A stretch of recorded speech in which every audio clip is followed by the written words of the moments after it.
নাকাশিপাড়া থানার লালগোলা শিয়ালদা শাখার একটি স্টেশন হল মুড়াগাছা।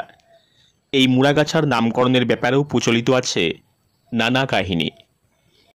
মুড়াগাছা অর্থাৎ যেখানে গাছের মুড়া বা মাথা নেই বা গাছের মাথা ন্যাড়া।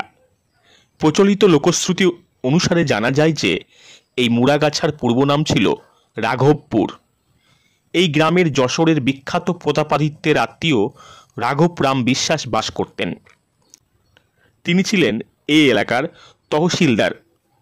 তার নাম থেকেই এই গ্রামের নাম হয় রাঘবপুর। কিন্তু পরে কোনো এক সময়ে বিধ্বংসী অগ্নিকাণ্ডে এই গ্রামের গাছপালা বাড়িঘর সব পুড়ে যায়। আবার নতুন করে ঘরবাড়ি তৈরি করে ওই গ্রামের লোকেরা এবং ওই গ্রামের নাম হয় মুড়াগাছা। ওই সব ন্যাড়া বা মাথাহীন গাছপালাকে কেন্দ্র করেই এই গ্রামের নতুন নাম হয় মুড়াগাছা। এখনও ওই গ্রামের একাংশ পুরো ভিটা নামে পরিচিত। অন্য একটি লোকশ্রুতি অনুসারে জানা যায় যে এই গ্রামে যখন আগুন লেগে ঘরবাড়ি গাছপালা সব পুড়ে যায়, সেই সময়ে মহারাজা কৃষ্ণচন্দ্র একদিন গুড়গুড়ি নদীপথে বহির্গাছিতে যাচ্ছিলেন। তিনি নৌকা থেকে ওই গ্রামটিকে দেখতে পেয়ে তার নাম জানতে চান। তখন তার বিদূষক গোপাল ভাঁড় রসিকতা করে বলেন, ওই গ্রামের নাম হলো মুড়াগাছা। সেই থেকেই নাকি গ্রামটির নাম হয় মুড়াগাছা।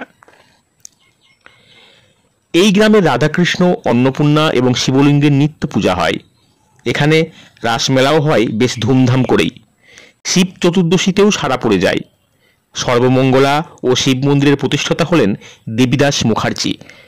দেবী চণ্ডীর ধ্যানেই পূজিতা হন এই সর্বমঙ্গলা।